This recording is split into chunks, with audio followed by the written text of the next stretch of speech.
ہر طرح کی حمد و ثنا اور تمام تر عظمت و بڑائی صرف اللہ سبحانہ کو زیبا اور لائق ہے، جو سارے جہان کا خالق و مالک، مدبر و متصرف اور منتظم ہے، جو سب پر مہربان، ہر وقت مہربان ہے، جو انصاف کے دن کا مالک بھی ہے۔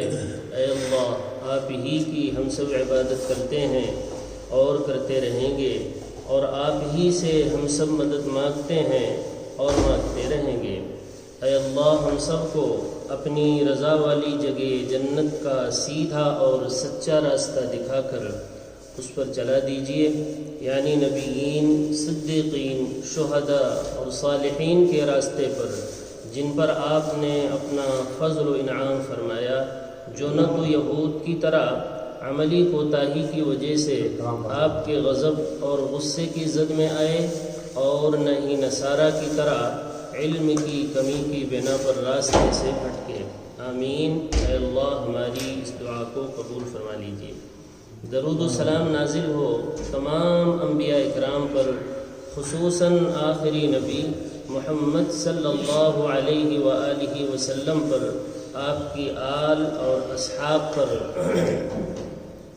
اما بعد، فاعوذ باللہ من الشیطان الرجیم، بسم اللہ الرحمن الرحیم۔ والطور وكتاب مسطور في رق منشور والبيت المعمور والسقف المرفوع والبحر المسجور إن عذاب ربك لواقع ما له من دافع يوم تمور السماء مورا وتسير الجبال سيرا فويل يومئذ للمكذبين الذين هم في خوض يلعبون يوم يدعون إلى نار جهنم دعا هذه النار التي كنتم بها تكذبون أفسحر هذا أم أنتم لا تبصرون اصلوها فاصبروا أو لا تصبروا سواء عليكم إنما تجزون ما كنتم تعملون۔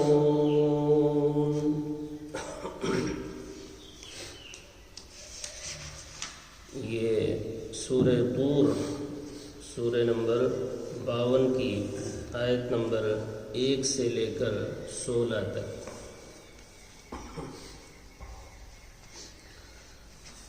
تو سورہ طور اس کا نام کیوں ہے، وہ آپ پہلے ہی سمجھ چکے ہیں کہ وہ پہلی ہی آیت میں وہ لفظ آ گیا، والطور۔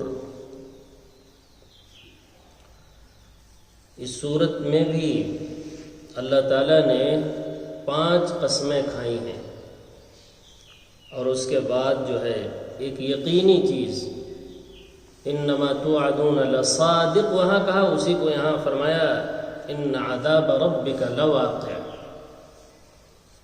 5 اہم چیزوں کی قسمیں پہلے کھائیں، فرمایا والطور، قسم ہے طور پہاڑ کی۔ یہ بھی بہت عظیم جگہ ہے، جہاں موسیٰ علیہ السلام سے ہم کلامی کا شرف حاصل ہوا، موسیٰ علیہ السلام کو ہم کلامی کا شرف حاصل ہوا طور پر۔ جب وہ چلے گئے تھے مدین اور وہاں سے واپس آ رہے تھے، تو انہوں نے ایک آگ دیکھا، اذ رأى نارا، 16ویں پارے میں جس کا تذکرہ ہے، اذ رأى نارا، ایک آگ دیکھا۔ آگ سمجھا انہوں نے آگ تھی نہیں، وہ تو اللہ کی تجلی تھی۔ فقال لأهله، وہ اپنے اہل کو لے کر آ رہے تھے نا، اپنی بیوی، ان کی بیوی ساتھ تھی۔ فقال لأهله، اپنی بیوی سے کہنے لگے امکثوا، یہاں تم ٹھہرو چونکہ راستہ اچھا نہیں ہے۔ انی آنست نارا، میں آگ دیکھ رہا ہوں، سردی کا وقت تھا۔ انی آنست نارا لعلی آتیکم منہا بقبس او اجد علی النار ہدا، یا تو میں آگ ہی لے کر وہاں سے کچھ انگارے لے کر آتا ہوں یا راستہ دیکھ کر آتا ہوں تو تمہیں وہیں لے کر چلوں گا۔ چنانچہ وہاں گئے اور جیسے ہی پہنچے تو وہاں آواز آنے لگی، اننی یا موسیٰ اننی انا اللہ، اے موسیٰ۔ اب اس جنگل بیابان میں ان کا نام لے کر کوئی پکارے تو عجیب بات ہے نا، یا موسیٰ اننی انا اللہ، میں اللہ ہوں۔ درخت میں سے آواز آ رہی تھی، وہ 20ویں پارے میں ہے کہ اللہ تعالیٰ کیسے ان سے گفتگو فرما رہا تھا، اننی انا اللہ لا الہ الا انا، میرے سوا کوئی لائق عبادت نہیں ہے۔ یہ پہلی وحی ان کے اوپر، لا الہ الا انا فاعبدنی، میری ہی عبادت تمہیں کرنا ہے۔ فاخلع نعلیک، پھر یہ ہوا کہ اپنے ذرا جوتے یہاں اتار دو، اور یہ اللہ کا جلوہ ہے، یہاں تجلیات ہیں، اس لیے بغیر جوتے کے آگے آؤ۔ فاخلع نعلیک انک بالوادی المقدس طویٰ، آپ بہت ہی مقدس وادی میں اس وقت پہنچے ہوئے ہیں جہاں اللہ کا جلوہ اتر رہا ہے، تجلیات کا مرکز ہے۔ اور پھر اللہ تعالیٰ نے وہی نبوت ان کو دی، فرمایا اعلان کر دیا وَأَنَا اخْتَرْتُكَ، اب میں تمہیں منتخب کر چکا ہوں نبوت کے لیے، نبی بنایا ہوں۔ انہیں اسی دن پتہ چلا کہ مجھے اللہ نے نبی بنایا، اس سے پہلے انہیں پتہ نہیں تھا۔ وَأَنَا اخْتَرْتُكَ فَاسْتَمِعْ لِمَا يُوحَىٰ، لہذا اب میں جو وحی کر رہا ہوں غور سے سنو اے موسیٰ۔ پھر وحی آئی، اننی انا اللہ لا الہ الا انا فاعبدنی، دیکھو الہ صرف میں ہوں، میرے علاوہ کوئی الہ نہیں۔ پہلے ان کو بتا دیا نا، کیونکہ آگے یہی دعوت لے کر فرعون کے پاس جانا ہے۔ پھر وہیں ان کو معجزات عطا کیے، وہ جو دو لاٹھی لے کے گئے تھے نا، ابھی تک لاٹھی روز رکھتے تھے لیکن کچھ نہیں ہوتا تھا، اب اللہ کے کہنے سے انہوں نے وہی لاٹھی رکھ دیا۔ پوچھا کہ تمہارے وما تلک بیمینک یا موسیٰ، اے موسیٰ تمہارے داہنے ہاتھ میں کیا ہے؟ کہنے لگے ہی عصائی، یہ تو میری لاٹھی ہے، اتوکأ علیہا، اس سے ٹیک لگاتا ہوں، واحش بہا علی غنمی، اور اپنے بکریوں کے لیے پتے جھاڑتا ہوں، اپنی بکریوں کے لیے اس سے پتے جھاڑتا ہوں۔ معلوم ہے بکری چرانا کوئی عیب کی بات نہیں ہے، نبیوں کی سنت ہے، لہذا کوئی ایسی چیز نہیں ہے۔ لیکن آج علماء اسے کر سکتے ہیں، سوال ہی نہیں، لیکن کوئی حرج نہیں ہے۔ جب نبی کر کے گئے ہیں تو ان کے وارثین کو کیا پریشانی ہے؟ تو فرمایا وَأَحُشُّ بِهَا عَلَى غَنَمِي، اور فرمایا وَلِيَ فِيهَا مَآرِبُ أُخْرَى، اور بھی بہت سے فوائد ہیں، سانپ نکل آیا، بچھو نکل آیا، یہ سب چیزیں ہم اس سے بہت سارے کام اس سے لیتے ہیں، بہت سارے فوائد ہیں۔ انہیں پتہ بھی نہیں کہ اب کون سا فائدہ اللہ تعالیٰ اس میں ڈالنے جا رہے ہیں۔ تو کیا فرمایا؟ وَلِيَ فِيهَا مَآرِبُ أُخْرَى، فرمایا قَالَ أَلْقِهَا يَا مُوسَىٰ، اے موسیٰ ذرا اس لاٹھی کو رکھ دو زمین پر۔ فَأَلْقَاهَا، جو ہی رکھا انہوں نے، فَإِذَا هِيَ حَيَّةٌ تَسْعَىٰ، وہ تو پھنکارتا ہوا زبردست اژدہا بن گیا۔ اب موسیٰ علیہ السلام کو بھاگنے دیجیے۔ دوسری جگہ ہے قرآن میں مڑ کر بھی نہیں دیکھا، انہوں نے بھاگتے ہی جا رہے تھے۔ اللہ تعالیٰ نے کہا نہیں لوٹ آؤ، لوٹ کے آؤ، اسے پکڑو، خذھا، پکڑو اسے، ولا تخف، ڈرنے کی ضرورت نہیں، وہ تو تمہاری لاٹھی ہے، یہ تو ہم نے اس کے اندر یہ چیز ڈال دی ہے۔ سنعیدھا سیرتھا الاولی، ہم پہلی حالت کی طرف لوٹا دیں گے، پکڑو تو صحیح۔ اللہ نے جو ہی کہا مت ڈرو، ان کا ڈر ایک دم ختم ہو گیا، اور انہوں نے اس کو پکڑا اور پھر وہ لاٹھی ہو گئی۔ تو اللہ نے ان کو 2 معجزے وہاں دیے۔ تو کہاں پر یہ سب چیزیں مل رہی بھائی؟ دور پر، میں یہاں سے چل پڑا، کافی دور چلا گیا وہاں پر۔ اور پھر اس کے بعد جب کتاب دینی ہوئی تو 40 راتوں کا وعدہ کیا اللہ نے، 40 لیلہ، 40 راتوں کے لیے اے موسیٰ آؤ، کہاں پر؟ طور پہاڑ پر، اسی پہاڑ پر آؤ، وہاں ہم تمہیں کتاب دیں گے۔ چنانچہ وہیں ان کو کیا ملی بھائی؟ تورات ملی۔ پھر اس کے بعد تیسرا مرحلہ آیا، جب قوم وہ گئے تورات لینے کے لیے، ادھر ساری قوم بچھڑے کی عبادت میں لگ گئی۔ بہت تفصیل سے یہ گزر چکا ہے، سب بچھڑے کی عبادت میں لگ گئے۔ سامری ایک شخص تھا، اس نے سب کو بچھڑے کی عبادت میں لگا دیا۔ اب ان کی توبہ کا مسئلہ ہے۔ جب موسیٰ علیہ السلام آئے تو وہ بھی بڑا دلچسپ قصہ ہے، لوٹ کر آئے تو دیکھا یہ تو قوم کی عجیب حالت ہے، ہمیں تو گئے تھا کتاب لینے، یہاں سب شرک میں مبتلا ہیں۔ چنانچہ واختار موسیٰ قومہ 70، موسیٰ علیہ السلام نے اپنے قوم میں سے 70 لوگوں کو، جو بڑے مانند لوگ تھے، ان کو منتخب کیا کہ چلو جو ہے وہاں توبہ کی کیا شکل اللہ تعالیٰ پیش کریں گے، چلو تم بھی سنو۔ چنانچہ 70 لوگوں کو لے کر کے وہ کوہ طور پر پھر آ گئے۔ یہ تیسری بار۔ کتنی مقدس جگہ ہے کہ نہیں ہے، ان کے لیے بھی ہمارے لیے بھی۔ تو خیر وہ قصہ تو اپنی جگہ ہے، مجھے اتنا ہی سنانا تھا کہ وہ طور جو اللہ نے قسم کھایا ہے تو ایک عظیم جگہ ہے، ایک تاریخی جگہ ہے، ایک مقدس جگہ ہے، جہاں موسیٰ علیہ السلام کئی بار لے کر آئے اپنی قوم کو۔ بہرحال انہوں نے بھی اللہ کی آواز سنی، لیکن کہنے لگے ہم اس طرح نہیں مانیں گے، ہم کو دکھاؤ کہ اللہ کہاں ہے۔ فَأَخَذَتْهُمُ الصَّاعِقَةُ، جو ہی مطالبہ اللہ کے دیکھنے کا انہوں نے کیا تو پکڑ لیا بجلی نے، سب کے سب وہیں مر گئے، 70 کے 70۔ موسیٰ علیہ السلام نے دعا کیا ہے اللہ یہ تو میرے لیے ایک مصیبت کھڑی ہو گئی کہ 70 اچھے لوگوں کو لے جا کر سب موسیٰ نے مروا دیا، اللہ اپنی رحمت سے انہیں زندہ کر دیجیے۔ ثُمَّ بَعَثْنَاكُم مِّن بَعْدِ مَوْتِكُم، تمہارے مر جانے کے بعد ہم نے اپنی قدرت سے تمہیں پھر کھڑا کر دیا۔ ہمارے لیے کیا باس بادل موت کے لیے ایک چیز ہم نے تمہارے سامنے کر دیا کہ مر گئے تھے سب، ہم نے دوبارہ وہیں سب کو پھر زندہ کر دیا۔ ہمارے لیے کوئی مشکل ہے؟ ہمارے لیے تو یہ کہنا ہے کن ہو جا، پھر کھڑے ہو گئے۔ ثم بعثناکم من بعد موتکم لعلکم تشکرون، تاکہ اب تو شکر گزار بن جاؤ، ہماری اتنی بڑی قدرت تم نے دیکھ لیا۔ تو بہرحال سب سے پہلے کس کی قسم کھائی؟ والطور، طور پہاڑ کی قسم۔ وہ کتاب مسطور، کتاب تو آپ جانتے ہیں، مسطور مانے سطر لکھنا، ایک ایک سطر لکھنا، مسطور کہتے ہیں مکتوب لکھی ہوئی کتاب۔ کہاں لکھی ہوئی بھائی؟ فی رق اے ورق، ورق کے اندر۔ منشور، منشور کے معنی دستاویز یا ایسی لکھائی جو بالکل پوشیدہ نہیں ہے، بالکل ظاہر ہے سب کے سامنے، یہ اللہ کی کتاب۔ یا اس سے پہلے جتنی بھی کتابیں تھیں وہ سب جو ہے اس طرح کے کاغذ پہلے نہیں ہوا کرتے تھے بھائی، پہلے لوگ چمڑوں پر لکھتے تھے، یہ تو اب ترقی کر کے یہ کاغذ آ گیا ہے۔ پہلے تورات وغیرہ جو لکھی گئی ہے، رقن ویسے کہتے ہیں باریک جلد کو، باقاعدہ چمڑے کی جلد جو ہے ورق کے لیے لکھنے کے لیے بنایا جاتا تھا۔ ہرن کا چمڑا یا جو بھی چمڑا لے لیجئے، اس کو باریک جو ہے بنایا جاتا تھا، پھر اس پر لکھائی ہوتی تھی۔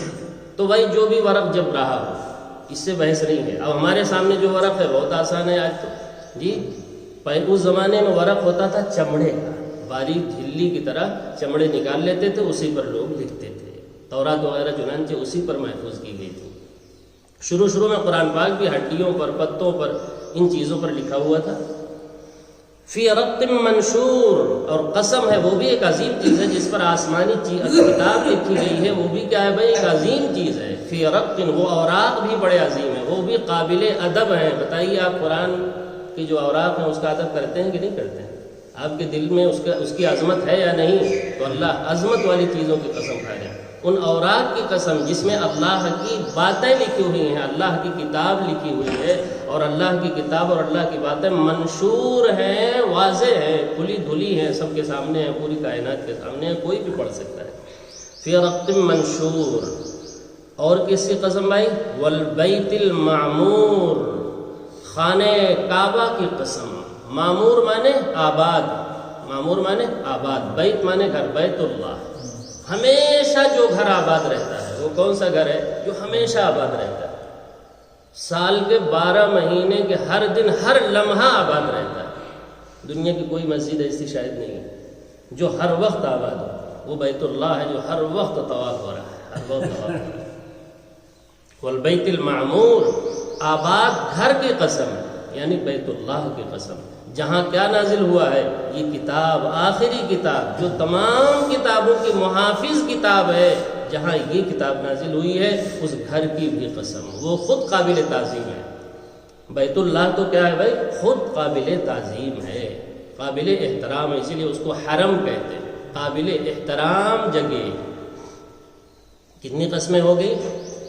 1 2 3 ہو گئی۔ وہ کتاب مسطور فی رق منشور، وہ ایک ہی ہے۔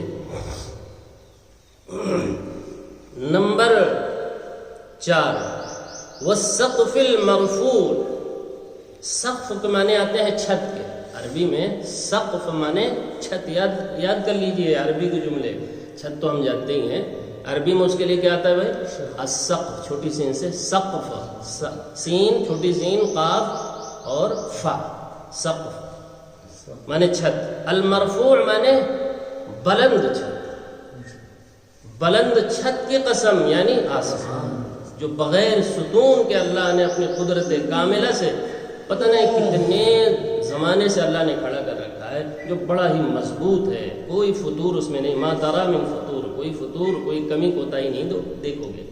اللہ الذی رفع السماوات بغیر عمد ترونها، اللہ سبحانہ ہی تو ہے جس نے بغیر کسی ستون کے اتنا زبردست چھت کھڑی کر رکھی ہے، ہر وقت دیکھتے ہو۔ والسقف المرفوع، قسم ہے بلند بالا چھت کی، مضبوط چھت کی۔ اور آخری پانچویں قسم اللہ نے کھایا، والبحر المسجور، ٹھاٹھے مارتے ہوئے سمندر کی قسم۔ اللہ اکبر، یہ بھی اللہ کی قدرت کی کتنی بڑی نشانی ہے یہ سمندر بھائی۔ اسی سمندر سے تو ساری روزیاں اللہ ہم تک پہنچاتے ہیں، یہیں سے بادل جو ہے تمام چیزوں کو، یہ پانی اٹھتا ہے سمندروں سے اور وہ بھاپ بن کر بادل بن جاتا ہے، پھر اللہ تعالیٰ قطروں کی صورت میں، خوبصورت قطروں کی صورت میں پورے عالم پر اسے برساتے ہیں۔ تو یہ کتنی عظیم چیز ہے، ہمارے لیے بھی ہماری ضرورت کی چیز ہے۔ عجیب بات ہے، سمندر کا پانی جو ہے ایک دم کھارا ہوتا ہے، لیکن جب اللہ تعالیٰ اسے اٹھاتے ہیں تو وہی پانی کیا کر دیتے ہیں اللہ اپنی قدرت سے میٹھا کر دیتے ہیں۔ سبحان اللہ، بارش کا پانی تو میٹھا ہوتا ہے نا، لیکن اٹھاتے کہاں سے ہیں اللہ تعالیٰ؟ سمندروں سے اٹھاتے ہیں، بھاپ بنا کر کے ذخیرہ اللہ نے جمع کر رکھا ہے۔ کروڑوں برس سے ٹھاٹھے مارتا ہوا سمندر یوں ہی ہے، لوگ آ رہے ہیں جا رہے ہیں، لیکن وہ اپنی جگہ پر موجود ہے یا نہیں؟ اللہ اکبر، اگر غور کریں تو ایک ایک قدرت اللہ کی ہمارے سامنے آ جائے گی۔ تو یہ اصل بتانا کیا ہے انسانوں، اتنی بڑی بڑی چیزیں تو ہماری قدرت کی روز دیکھتے ہو لیکن غور نہیں کرتے ہو کہ اللہ کتنا قدرت والا ہے۔ کسی اور نے سمندر بنایا ہے؟ پانی کسی اور نے وہاں ذخیرہ جمع کیا ہے؟ اللہ نے۔ تو وہ اللہ چھوٹے سے انسان کو دوبارہ کیوں نہیں پیدا کر سکتا؟ اتنی بڑی بڑی چیزیں تم دیکھتے ہو۔ والبحر المسجور، قسم ہے موج زن سمندر کی، موجیں مارتے ہوئے سمندر کی، لہریں مارتے ہوئے سمندر کی قسم۔ مسجور کے معنی ویسے آتے ہیں آگ بھڑکانے والے سمندر کی۔ ابھی آیت نماز میں گزری، وَإِذَا الْبِحَارُ سُجِّرَتْ، سمندر ابل پڑیں گے اور سمندروں کو خشک کر دیا جائے گا قیامت میں۔ مسجور اسی سے ہے، سجرت ابھی پڑھی گئی نماز میں۔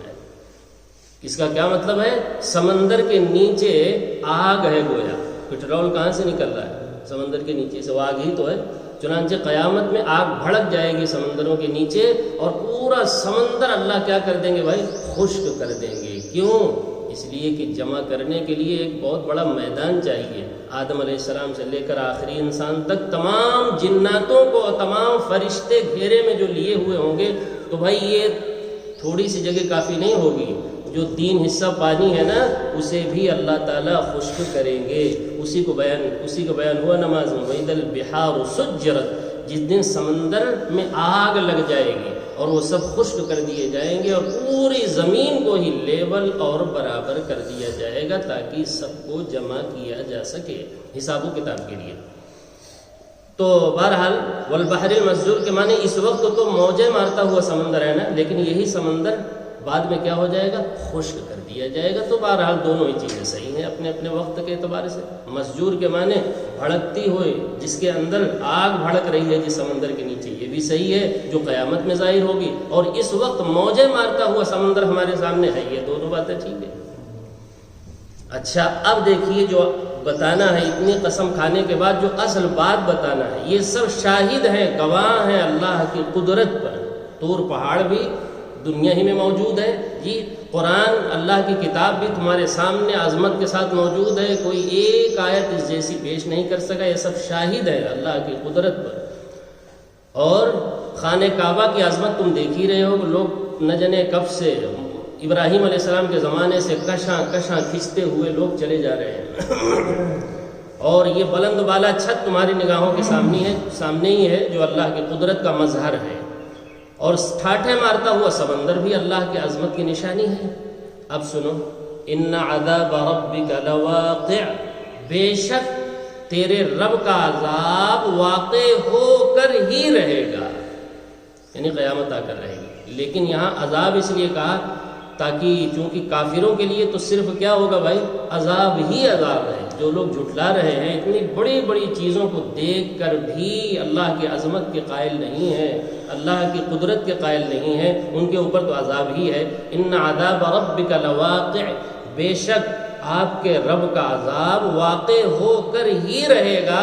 ما لہ من دافع، اس کو دفع کرنے والا، اس کو ہٹا دینے والا کوئی نہیں. ایسا نہیں ہے کہ اللہ نے ایک پروگرام بنایا ہوا ہے، کوئی آندھی طوفان آئے، کوئی اور چیز آ جائے وہ ہٹا دے، ممکن نہیں ہے. اللہ کے پروگرام کو کوئی ہٹا دے گا بھائی؟ ما لہ من دافع، دافع جانتے ہی ہیں، کوئی دفع کرنے والا، ہٹا دینے والا، اس پروگرام کو کینسل کر دینے والا کوئی چیز کوئی ہے نہیں، وہ ہو کر ہی رہے گا. ما لہ من دافع. اچھا وہ کس دن ہوگا بھائی؟ کیا صورت کیا پیش آئے گی؟ فرمایا یوم تمور السماء مورا، اس دن آسمان تھرا جائے گا، کانپنے لگے گا، ہیلنے لگے گا زوردار طریقے سے. اور ہیلے گا ہی نہیں، ابھی یہ نماز میں آیت گزری شاید، اذا السماء انفطرت، آسمان پھٹ جائے گا. اذا السماء انشقت، آسمان شق ہو جائے گا، پھٹ جائے گا، ٹکڑے ٹکڑے ہو جائے گا. قیامت کا اثر آسمانوں پر کیا ہوگا کہ آسمان متاثر ہو جائے گا اس آواز سے. بتائیے انسان کا کیا حال ہوگا؟ چھوٹے سے انسان کا کیا حال ہوگا قیامت میں، جبکہ آسمان جیسے مضبوط مخلوق متاثر ہو گئی اور ہیلنے لگا آسمان، اور ہیلا ہی نہیں بلکہ پھٹ گیا، ٹکڑے ٹکڑے ہو گیا. یوم تکون السماء کالمہل، تلچھٹ کی طرح، جیسے تیل کا تلچھٹ ہوتا نا ویسے جو ہے ٹپکنے لگا تارکول کی طرح. دوسری جگہ اور بھی تفصیلات ہیں، کہیں پھٹنے کا ذکر ہے، یہاں ہیلنے کا ذکر ہے. یہاں شروع میں جو ہوگا تو ہیلنا ہوگا، کوئی چیز پہلے ہلتی ہے نا، پھر اس کے بعد دھیرے دھیرے اس میں ترقی ہوتی جائے گی، پھٹتا جائے گا، ٹکڑے ٹکڑے ہوتا جائے گا. تو دوسری جگہوں میں اور چیزوں کا بیان ہے، یہاں صرف کس کا بیان ہے؟ ہیلنے کا، کپ کپانے کا. یعنی قیامت کا اثر اس پر یہ ہوگا، آسمان پر. سوچو اتنی زبردست مخلوق آسمان پر یہ قیامت کا اثر ہوگا. اور بھائی مضبوط مخلوق کون ہے؟ پہاڑ بھی بہت مضبوط مخلوق ہے نا. وَتَسِيرُ الْجِبَالُ سَيْرًا، پہاڑ اپنی جگہ سے ہل جائیں گے، چل پڑیں گے، چلنے لگیں گے. پہاڑ اپنی جگہ سے کیا ہو جائیں گے؟ پوری جڑیں، وہ آواز قیامت کا زلزلہ پہاڑوں کو ہلا ڈالے گی. اور پہاڑ کیسے جو ہے چلیں گے؟ جیسے بادل چلتے ہیں. کیسے چلیں گے پہاڑ؟ جیسے بادل چلتے ہیں نا، ایسے پہاڑ چل رہے ہوں گے. وَتَسِيرُ الْجِبَالُ سَيْرًا، بادلوں کی طرح پہاڑ چل رہے ہوں گے. اور آگے ترقی کر کے دوسری جگہ بتایا، اور سنو، یوم یکون الناس کالفراش المبثوث وتکون الجبال کالعہن المنفوش، پہاڑ روئی کے گالوں کی طرح، رنگین اون کی طرح اڑتے پھریں گے. جیسے روئی دھلنے والا جب دھلتا ہے روئی، دیکھیے ایک ایک ریزے کیسے اڑ رہے ہوتے ہیں جی، چاہے کوئی ادھر جا رہا ہے کوئی ادھر جا رہا ہے. یہی حال قیامت میں پہاڑ جیسے مضبوط مخلوق کا ہونے والا ہے. وَتَسِيرُ الْجِبَالُ سَيْرًا، اچھا جو قرآن میں کہا ہے دھنی ہوئی رنگین اون کی طرح، رنگین اون، رنگین اس لیے کہا چونکہ پہاڑوں کے جو رنگ ہے نا وہ مختلف رنگ ہیں. وَمِنَ الْجِبَالِ جُدَدٌ بِيضٌ، کچھ پہاڑ وہ ہیں، سورہ فاطر 22 پارے میں ہے، جو سفید ہے. سنگ مرمر پہاڑ ہی سے تو نکلتا ہے بھائی، کچھ سفید ہے. وَمِنَ الْجِبَالِ جُدَدٌ بِيضٌ وَحُمْرٌ مُخْتَلِفٌ أَلْوَانُهَا وَغَرَابِيبُ سُودٌ، اور کچھ پہاڑ وہ ہیں جو سرخ ہیں، اور سرخی میں بھی الگ الگ، کوئی زیادہ سرخ ہے تو کوئی کم سرخ ہے، کوئی درمیانی سرخ ہے. اور کچھ پہاڑ وہ ہیں جو بالکل کالے ہیں، بالکل کالے ہے نا. اسی لیے فرمایا جب سارے پہاڑ اڑ رہے ہوں گے تو رنگین ہیں کہ نہیں؟ جب پہاڑ رنگین ہیں تو رنگین اون اسی لیے کہا ہے. وَتَسِيرُ الْجِبَالُ سَيْرًا، اور قیامت کا دن وہ دن ہوگا جس دن پہاڑ بادلوں کی طرح چل رہے ہوں گے. اور آگے دوسری جگہ کیا فرمایا کہ روئی کے گالوں کی طرح، رنگین اون کی طرح اڑ رہے ہوں گے پہاڑ. اللہ اکبر. پھر فَوَيْلٌ يَوْمَئِذٍ لِّلْمُكَذِّبِينَ، اس دن ویل، ہلاکت، بربادی، خسران ہے کس کے لیے بھائی؟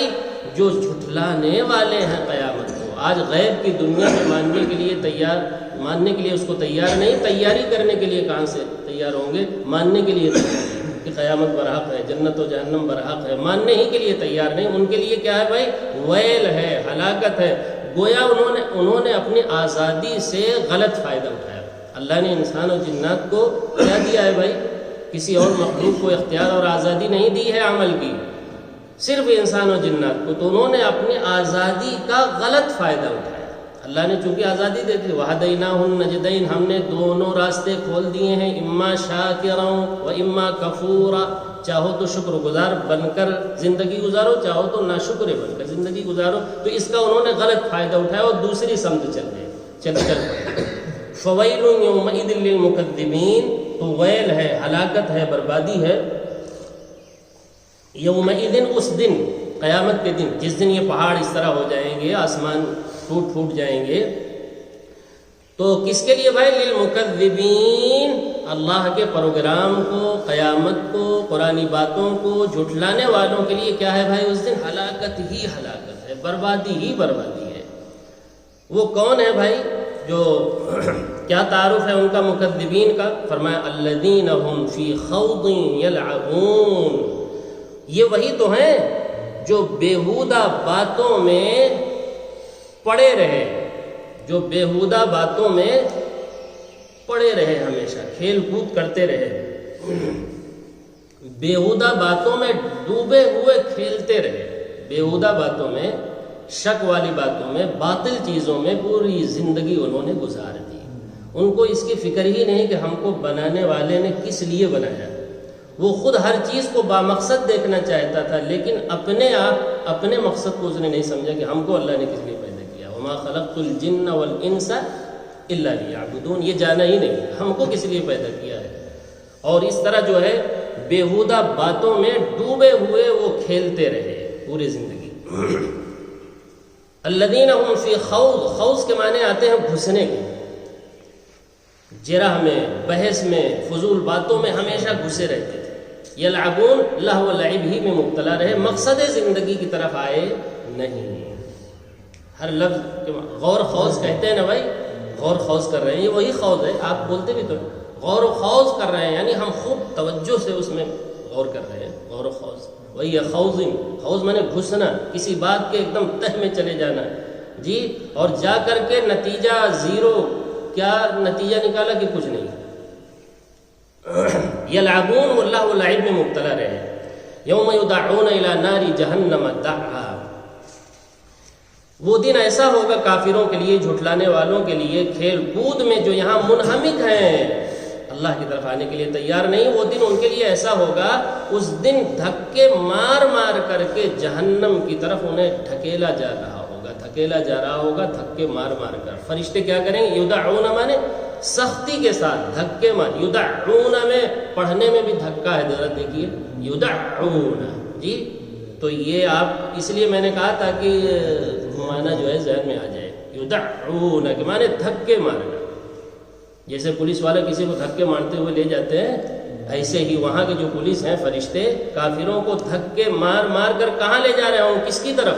الی ناری جہنم، نار جہنم کی طرف، جہنم کی آگ کی طرف لے جا رہے ہوں گے، دعا دھکیل کر، یدعون مانے دھکے مار مار کر، الی ناری جہنم دعا، دعا کے معنی آتے ہیں دھکیل کر کے وہاں لے جا رہے ہوں گے، اور وہاں لے جا کر کھڑا کر دیں گے جہنم کے کنارے۔ عجیب نقشہ کھینچا جا رہا ہے، سب کو لے گئے کہاں کھڑا کر دیا؟ جہنم کے کنارے کھڑا کر کے۔ یہ وہ منظر کشی کی جا رہی ہے جو برحق ہے، اسی لیے تو اللہ نے کہا لواقع، یہ چیزیں واقع ہو کر رہیں گی بھائی، یہ اس میں سرے منہ فرق نہیں ہے، جیسے نقشہ کھینچا جا رہا ہے ایسے منکروں کا حال ہونے والا ہے۔ اور کیا کہا جائے گا؟ عجیب جملہ، جب وہاں لے جا کر کھڑا کر دیا تو اللہ کیا کہیں گے معلوم ہے؟ فرشتے پوچھیں، فرشتے کہیں گے ہذہ النار التی کنتم بہا تکذبون، یہی جہنم ہے جس کو تم جھٹلا رہے تھے، جب پیغمبر بتاتے تھے تو اسی کو تم جھٹلا رہے تھے، اور اسی کو جب بتاتے تھے تو کیا کہتے تھے؟ پتہ نہیں جادو والی باتیں کیا کرتے ہو، عجیب سحر کی باتیں کرتے ہو، یہ کوئی مرنے کے بعد، گل سڑنے کے بعد پھر اٹھے گا، پھر جنت و جہنم ہے، یہ تو جادو کی باتیں ہیں، عجیب جادو، یعنی کوئی مٹی ہے اسے اٹھا کر کوئی انسان بنا دے تو جادو ہی تو کہیں گے بھائی، ایک مٹی اٹھایا اس کو کیا بنا دیا؟ انسان۔ تو کیا کہیں گے اس کو؟ اچھا جادو، بہت بڑا جادو دکھا. پیغمبر یہی تو بتاتے تھے، سارے پیغمبر یہ بتاتے تھے کہ بھائی یہ پروگرام ہے اللہ کا تھا، جب تم مٹی میں مل جاؤ گے تو اللہ تمہیں دوبارہ اٹھائے گا، اور یہ جو دنیا میں عمل کیے ہو اسی کے اعتبار سے جزا اور سزا دینے والا ہے. اس کو کیا کہتے تھے کافر؟ یہ جادو والی باتیں ہیں. تو کیا کہا جائے گا؟ ہادہ النار التی، یہ آگ ہے. ہادہ مانے کیا ہے؟ ذرا عربی بھی تھوڑا سا سیکھیں. یہ سامنے جو موجود ہے جہاں تم کھڑے ہو، ہادہ النار التی، یہ وہی آگ ہے جس کو تم دنیا میں کیا کر رہے تھے؟ جھٹلا رہے تھے. پیغمبر بتاتے تھے، ہماری کتابیں بتاتی تھی، لیکن ماننے کے لیے تیار نہیں تھے. کہتے تھے جادو ہے. افسحر ھذا، یہ سحر ہے، یہ جادو ہے. اللہ کیا پوچھ رہے ہیں؟ افسحر ھذا، کیا یہ جادو ہے یا سچ میں کیا ہے؟ ام انتم لا تبصرون، یا واقعی میں تمہیں اب بھی نظر نہیں آ رہا ہے؟ کیا واقعی میں تمہیں اب بھی جب سامنے موجود ہو اب بھی نظر نہیں آ رہا ہے؟ اللہ تعالیٰ عجیب بات ہے، یعنی پورا نقشہ کھینچا جا رہا ہے جو وہ کہیں گے جو ہونے والا ہے، اور ایسے ہی ہونا ہے.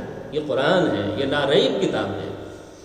افسحر ھذا، تو کیا یہ سحر ہے؟ وہی قرآن کو مشرکین مکہ کیا کہتے تھے؟ جادو. اور محمد صلی اللہ علیہ وسلم کو جادوگر ہے نا، مجنون، عجیب جنون کی باتیں کرتے ہیں، ترقی کی بات ہی نہیں کرتے. یہ تو سب تنزلی کی باتیں کرتے ہیں، پیچھے لے جانے والی باتیں کر رہے ہیں. یہ کرو وہ کرو، ارے یہاں جو سامنے اس کی ترقی نہیں کرتے اس میں. ام انتم لا تبصرون، یا اب بھی تمہیں دکھائی نہیں دے رہا ہے؟ یعنی سامنے موجود ہے جہنم، اب بھی نہیں دکھائی دے رہا ہے. اب کیا حکم ہوگا؟ اب یہ تو سوال ان سے ہوا جہنم کے کنارے کھڑا کر کے. پھر کہا جائے گا اصلوھا، داخل ہو جائیے اس میں. اصلوھا، اب یہی تمہارا ٹھکانہ ہے، اسی میں کیا ہو جاؤ؟ اصلوھا، ادخلوھا، داخل ہو جائیے.